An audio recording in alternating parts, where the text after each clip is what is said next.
Hello, and welcome to the Craft Brewed Music Podcast, the official podcast of Craft Brewed Music, the music discovery app that streams better music for serious listeners. Here we explore and get to know the creators of that music. I'm Brian Horner, founder and curator of Craft Brewed Music, and I'm joined by my friend and co-host, Aaron Stamen, a Craft Brewed Music artist.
We're here for this episode with Ariane Cap, bass player extraordinaire, and bassoonist Paul Hanson, who together form the duo OoN, bassoon and electric bass duo. And they've had extraordinarily diverse careers as players in a number of different settings and educators, and with a very impressive cast of characters as their collaborators, and we're really excited to dig in and talk about their music, which is one of the original batches of music, batches of songs that was picked for the Craft Brewed Music streaming service a couple years ago. It's the epitome of everything that we're about musically. So it's really exciting to have them on here. Welcome, Paul and Ariane. Welcome. Thank you. Great to be here. I've also included our producer, Wolf Wein, in this conversation because he plays a vital role in our duo. So he's here too. Excellent. Hi, Thank you, Wolf. everybody. Hey, how you doing? Thanks for being here. So Aaron and I were talking earlier. This is also the first time, or the first time we've talked to multiple people, and it's the biggest crowd we've had on here. So we'll we'll ask you to bear with us.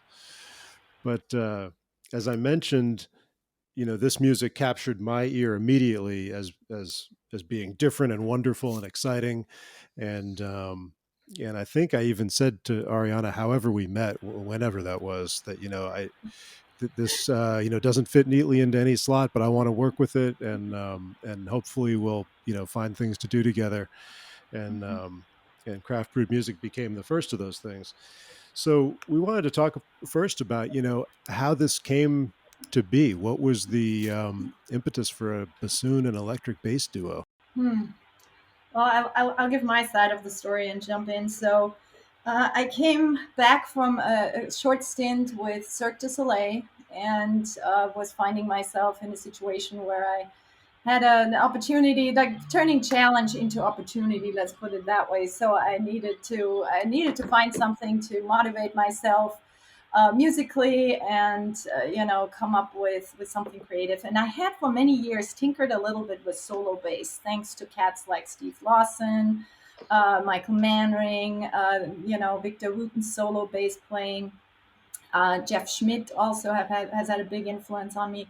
But, as a bass player, you have to be careful. If you show up with your 6-string at the wrong audition, then people go, oh, we don't want a guitar player, go get your 4-string, So Right. this whole musical side of me played a little bit of a shadow existence.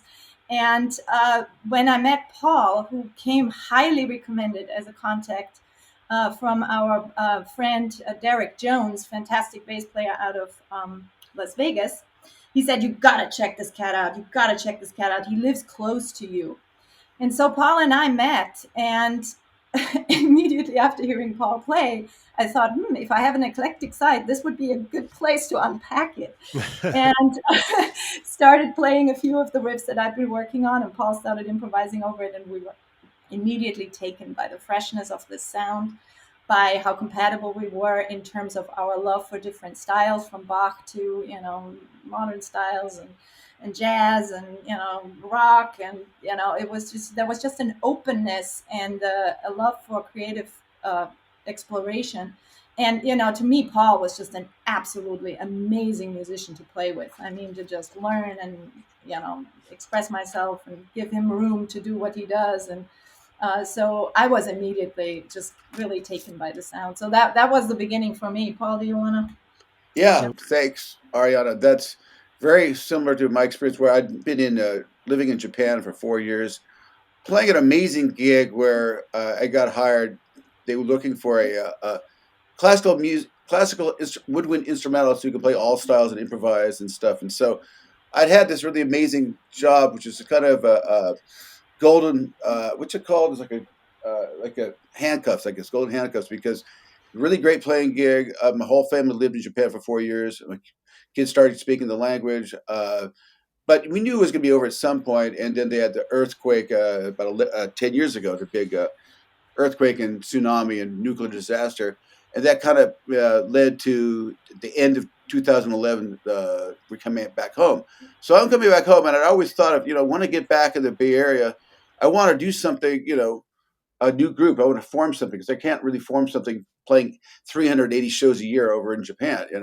I got to something, and Jerry Jones record. You got to check out Ariane Cap. She's this really amazing musician, and you guys think somewhat similarly. And so we met, and instantly I said, "This is great," because we're there's some similarities between what we do. We both have like the bass in our name of our instruments, and we cover a lot of ground. So bassoon is an instrument. Why I like it so much is it's got at least three different territories. It's got a very melodic high range, really beautiful. It's got it can accompany and blend with a lot of different instruments and in a wonderful support room, and also it's a bass instrument. So you can bop around playing funky bass lines at the same time, play up the high register. And Ariana, as a bass player, can do that very well, as well as doing the tapping thing. And it was just a really cool way to come up with something that was only two people, but we could cover a lot of ground.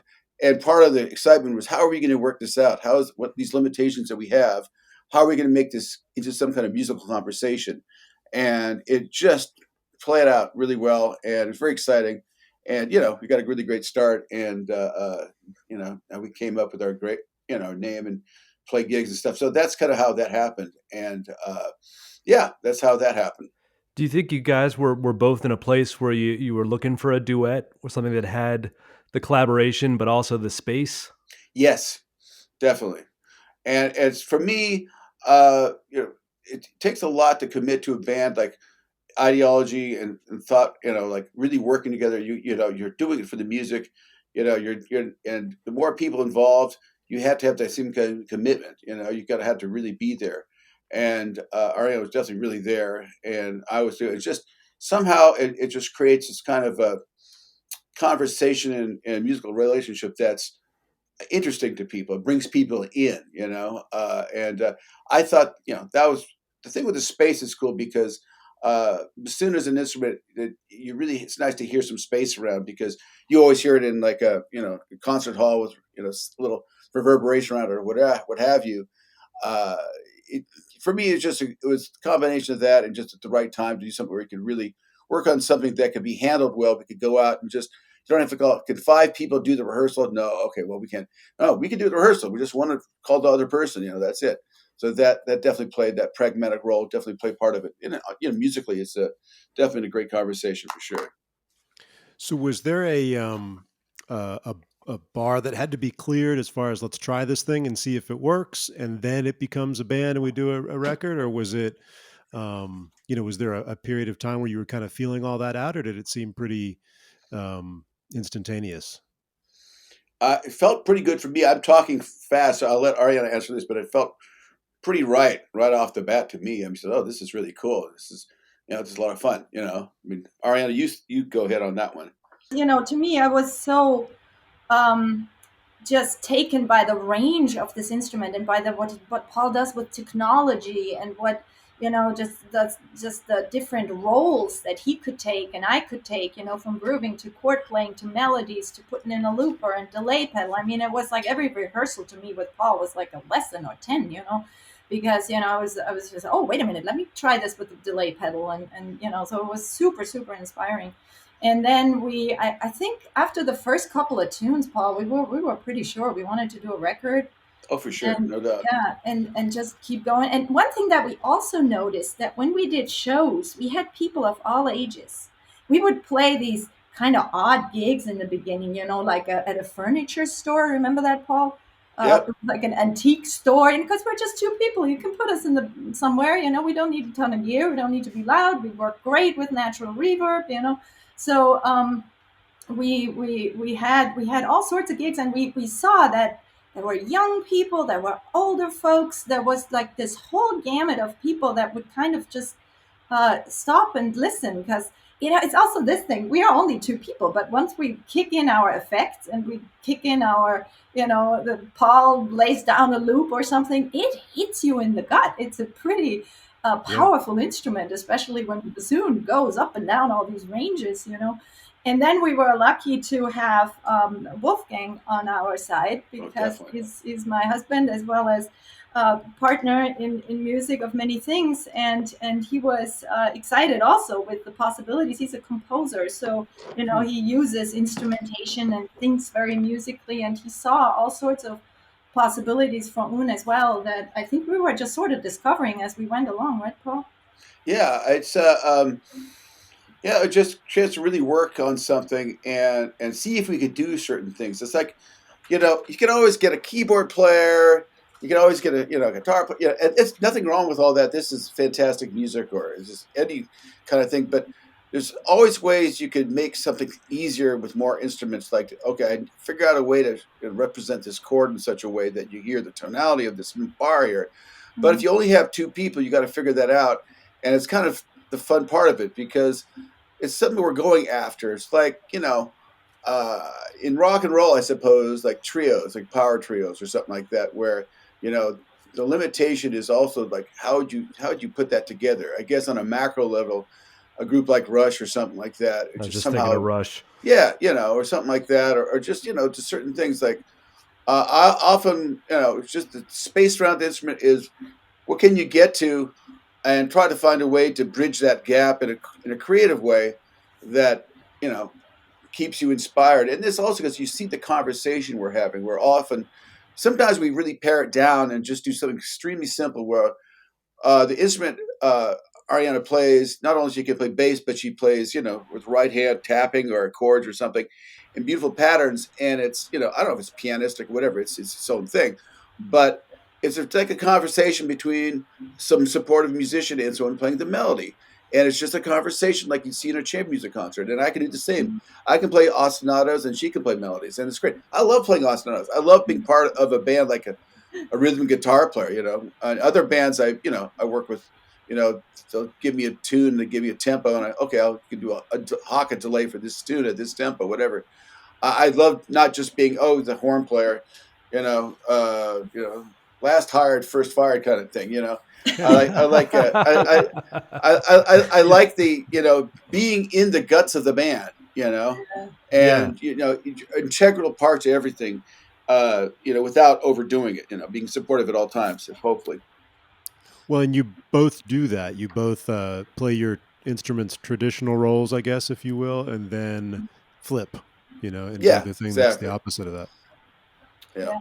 Well, for bassoonist, this is everything I do is like completely off the grid and unique. What's really cool, and just as a side, is starting doing this. There's more and more bassoon players playing with electronics and playing in serious music pieces written for bassoon electronics, and then improvising bassoon players and stuff. So it's getting people out of the oh, you can't do that kind of thing. Because I was told you can't do this type of thing, improvise. You can't, there's nothing there. You should just, focus on your excerpts.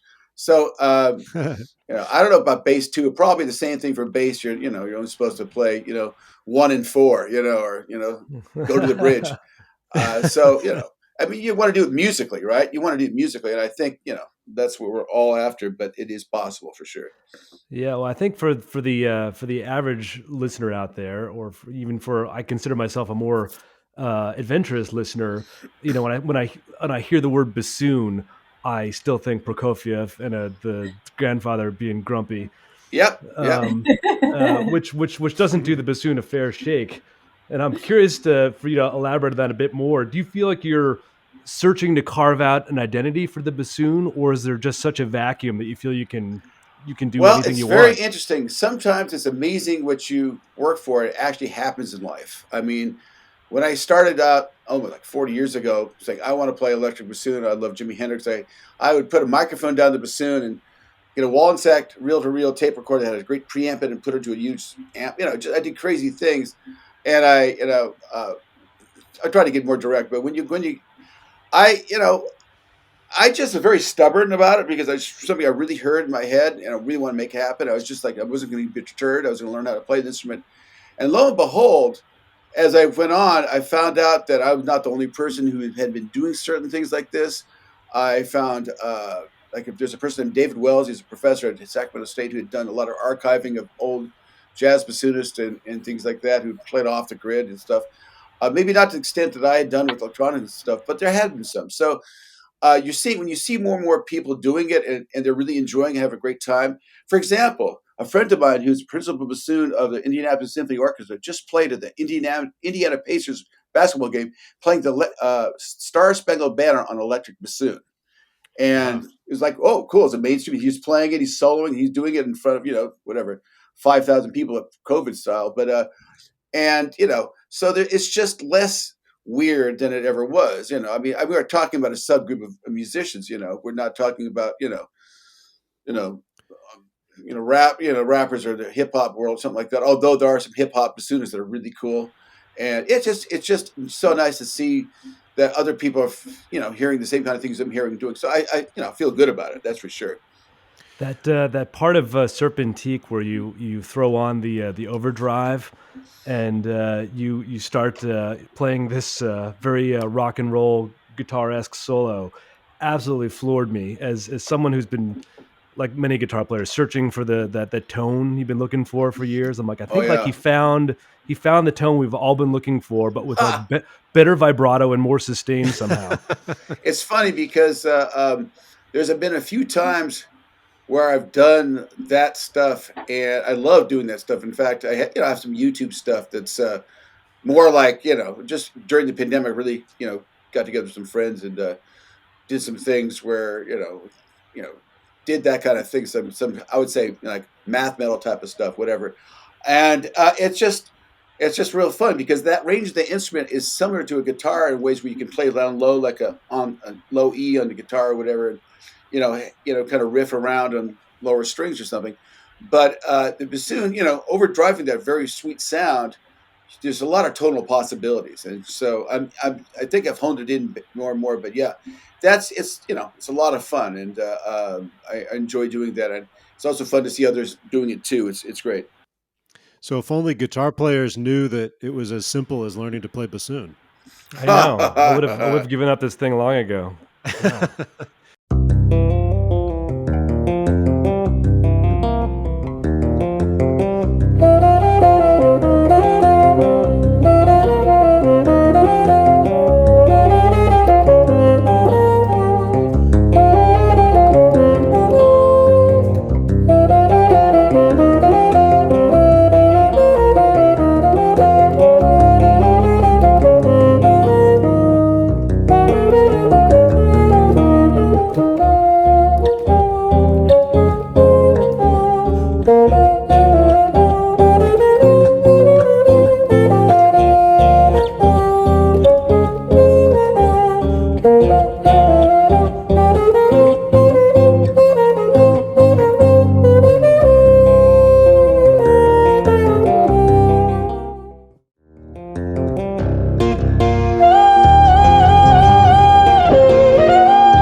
We're going to take a quick intermission for a word from our sponsor, which is us.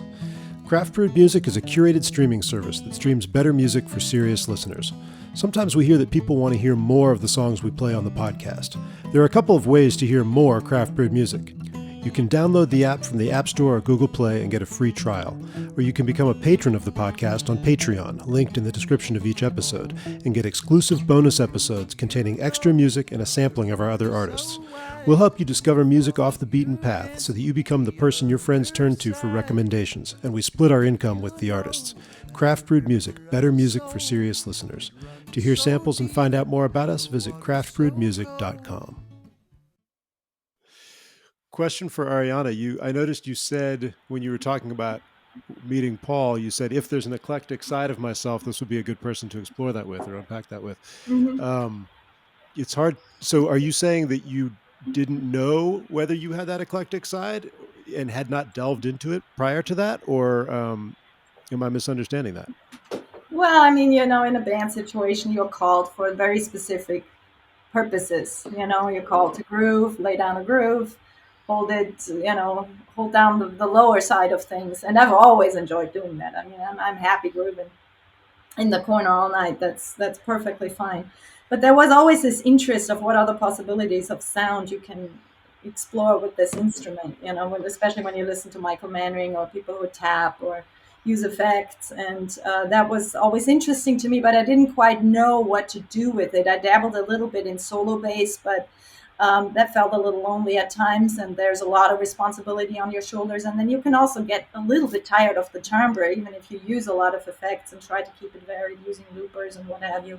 But I did. I felt there was something there. I wasn't quite finding my sound as a solo person, and just this match of the sound with Paul was just absolutely magical. And the other thing I don't think we've talked about yet, but where the name came from. Oh. I think, Paul, first when we started, it was like out of nowhere band, right? Yeah, well, it became that because we were kind of thinking, there's a email, some hilarious band names that didn't make it. I got to find it, some really Raccoon or No Dog Days was one of them. I remember that. Yeah, something like that. Build Up to Nowhere. I don't know, something like that. But what's interesting about bassoon and bass, if you take bass out of bassoon, you have What Do You Got Left? Mm-hmm. OoN, Yeah, right. and it's and it just became my name. And I don't know what it is. It's just we're striving for higher realities, I guess, of support in some ways, like what we can come up with. And again, Ariane, I would send Ariane these crazy parts. Like, can you possibly think of doing this? And I have a guitar member. So if you do this with that figure, this thing, it's like sending somebody a chart and like a twister mat or something like that. It's like you put your left foot on the red and the right, and she would just come back here. How's this? And she'd be able to do it. Oh my gosh. You could actually do that. You could actually make that happen. It sounds great too. It's a wonderful challenge. Yeah, it's wonderful. Yeah, and man, yeah, it's been fun. The blend is really surprisingly comfortable, to listen to. Wolf, what's your background as far as what you've done as an engineer or producer, and how did this all hit you when it started? My background is also as a bass player. Okay. I mean, that's how I started out, and I was very busy back in Austria, playing with lots of bands and also writing for them. And I more and more noticed that the writing part really was where I had the best of times and wanted to put most of the energy in. And so over time, I completely basically switched to writing, composing, and then was lucky to get gigs in the video game industry and did a lot of composing there. And like those were the games that I worked on. They weren't the huge titles; they were all smaller titles. And what you do there is I'm basically a one-man shop. So I write the tracks, I mix them, I record whatever I can, and deliver the finished product. So that was basically I was thrown into learning how to mix, learning how to record properly, Oh, okay. So that provided some of the background, because when Ariana and Paul started, they said, well, yeah, this is cool, we love it, but now what do we do? And then I said, well, you can record in my studio. And that's what we then did. We tried it with two songs at first, I think, and it worked out well. And so we went from there and recorded more and more. And in the process, as I was sitting there, I just couldn't keep my mouth shut and gave up comments about the music and what I Musical felt, ideas. what I felt could be done with the song. And so I ended up becoming part of the whole process of recording we wrote some tunes together, right? Mm-hmm. Yep. Yeah, and we're still going in that same capacity, right? And so, and that process now carries into the new record you're working on, right? Mm-hmm. Yes, except for right now we're like working remotely a bit, Right. but we got some recordings in the can, and it's now up to us to finish them. So that's polishing the production, doing some editing, mixing, some overdubs maybe. I can't wait for it to be out. Oh my God, it's been. Yeah. Ball's a little bit in our court at the moment. We moved from LA to Nashville, so we've had a lot of changes. Yeah. We also, Wolf and I, published a book, so that's been just incredibly time consuming. And we have these OoN tracks sitting here. They're pretty much done. We need to finish some mixes, and this is not the easiest project to mix. So there's that, That's and then I need to do some overdubs. A surprisingly interesting challenge. Why is that? Mixing it. Yeah, because it's so different, right? It's first of all, it's two bass instruments for the most part, even though you reach in the higher ranges. But yeah, it's creating a full sound without just using the approach. Oh, let's just slap an enormous amount of reverb on it, then you'll sound full. That's the easy way out, but that's not always the right thing for the song. So of course, it's nothing like that I would have ever mixed before. So it was an interesting new territory to explore. And we're keeping that journey up, exploring how we can do it.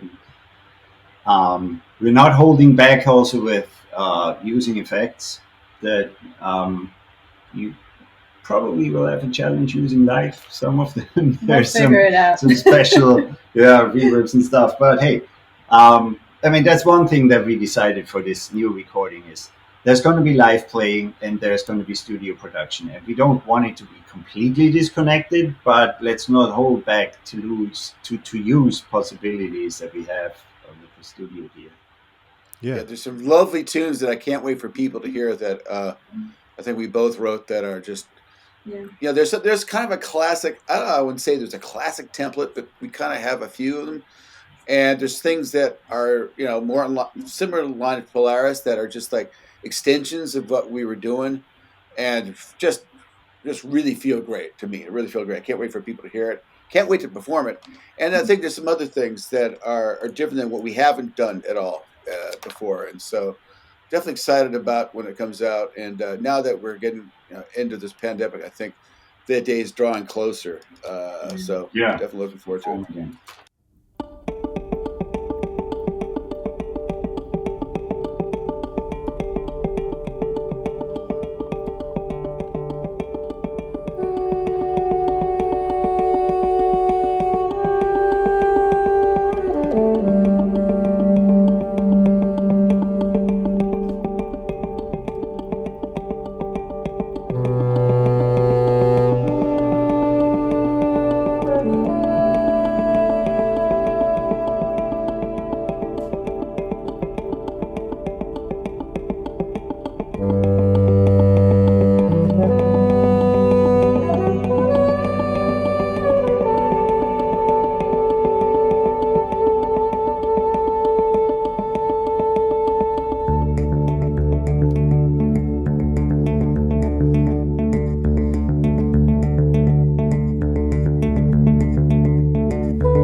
with Brian earlier this morning about, my first impressions listening to Polaris were, really being enamored with the timbre of the two instruments together, and how that sonic space sounded. Really concentrating on the melodies, and when either of you would solo. In this last couple listens, I've exclusively focused on each of you as an accompanist. And we touched on that earlier in the interview, but it's really amazing how many different textures and flavors each of you can create to support the other while they're taking the melody role or the solo role. Yeah, it's going to have to do that. If it's on you, it's like there's no one else there. It's not your turn. No, it's always your turn to do something. You're not just you're not there. When we do an OoN, we talk about this. We kind of have to really ramp up, like if you're in training camp a little bit, like getting ready for the season, because this is not like a normal gig where you play a little bit and then you can kind of zone out and let the other person play solo or just take a break with them. You're always doing something that's going to be heard. There's no doubt about it. And you're just two of you. You got to figure out a way to have the energy to stick with it, and focus. That's fun. I mean, we all love that. So sure we get Paul, that's you talking as a horn player, right? Because as a bass player, you don't get to. Oh no! During songs. No, I know that, but also, I never say that a bass player would ever not be there. But Ariane does more than just play that supportive. She that's what I'm saying. She does more than just be the bass player. She's a bassist. She's a keyboard player. She's a melodic player. There's no other place to go. I mean, so I know.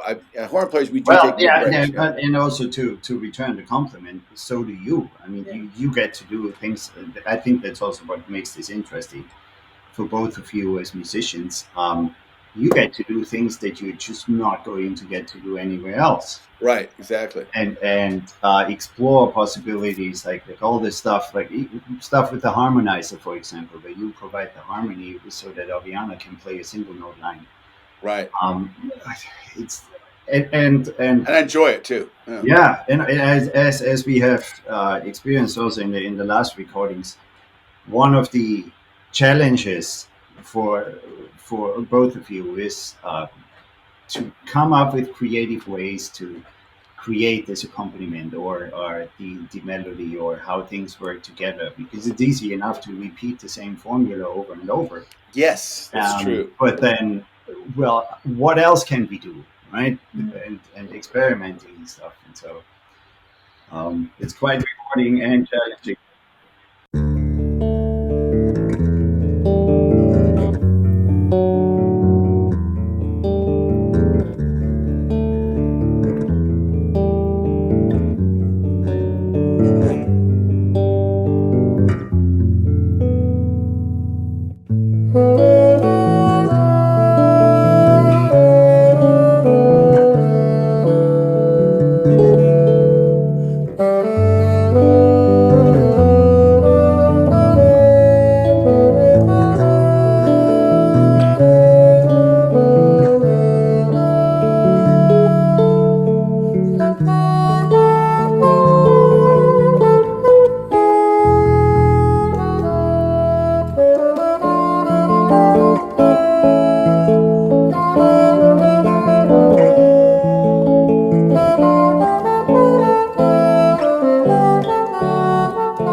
We wanted to talk about, our our goal and our mission at Craft Brewed Music is to shine a spotlight on music like this. But in I guess the bigger picture, it's to support musicians and real music and try to make a model that's viable in this landscape where so many of the old models are not. And so we like to talk to people about what's the best way for fans of this music, whether they're pre-existing fans of your music or maybe people discovering it now. What's the best way for people to support you in this environment of I streaming? mean, yeah, I mean, we are published with, CD Baby. We did the whole, so we're available on the streaming sites, and we are. So when we moved, we actually sold out of physical CDs. We had 1,000, and we sold out. But when we moved, I found another box, so they're back up on Back in Amazon. stock. Actually, Extremely rare. extremely rare, yeah, value. But I mean, Brian, your app and your whole idea of curated playlists, I think, is a really interesting and like innovative way to go forward enjoying music. I have to personally say, by being on your app, I have found several artists that would not have been on my radar, and because you handpick all the artists and you really bring together a certain sound. You find anybody from Jeff Coffin and lots of other interesting artists that I would otherwise not have found. So I really appreciate this idea of playlists and curating and putting this all into an app, and making podcasts where you can connect with the other artists and discover new music that you'd otherwise not discover is a really great way, because we're so overloaded in social media, and it's really hard to filter through the noise. So I really appreciate what you have offered there. Well, thank you. That's really great to hear. Right now, as we speak, I'm installing your app. I don't know why I didn't have it before. Seriously, because it's just I just read, because I'm usually getting emails and stuff, and okay, stuff's going on, but the whole thing you're talking about, the niche, the way you promote yourselves, and the way talk, it really is. Everybody is an individual, and most of the apps that I've seen out there are just like, I don't know, just look like anything else you'd see on Facebook or or Instagram or something. They just kind of relatively generic. Or yours doesn't look like that at all, and and just that's a look thing. And from hearing about the artist you had on there, it's pretty pretty obvious that lots going on. Yeah, I think using humans instead of robots and algorithms is a key component. Yes, I think it's really that. There you go. There you go. I think you're very equitable. You're very fair. I mean, it seems like there's a race to the bottom in a way with the whole business in terms of the value of music and artists. And you guys are, you're upholding value. You're telling people, oh, there is a value to this. Check it out. And it's somewhat ironic, but it's true that when people hear try craft brews or craft, coffee or things that people intake, there's people like to think, oh, this is something special about it. So why aren't we doing that with music too? Why not tell people there's certain things that are special that are off the beaten track? I think it's really important. Well, yeah. And people will pay for those other things, and they'll pay a premium for it. And to me, it follows that they should do that for music. It's really interesting because when people do like some of my own stuff I put up like on Bandcamp, you can people who really like the music will pay more than you're asking in a way, right. Which is cool. And I know for sure music is always going to survive. And there's great music right now. It's fantastic. It's great to be, doing what we can do and with you guys. And I think definitely your approach is, to me, the wise one for sure.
thank you for listening. Craft Brewed Music, both the podcast and the streaming service, has the mission of promoting this music and these artists. We can't do that without ears on the music. So if you like what you've heard here, we're going to ask 2 small favors. First, tell someone about the podcast. Secondly, go to the App Store or Google Play, download the Craft Brewed Music app, and try a free 2-week trial of the streaming service. For more information, visit us at craftbrewedmusic.com. Thanks again, and see you next time.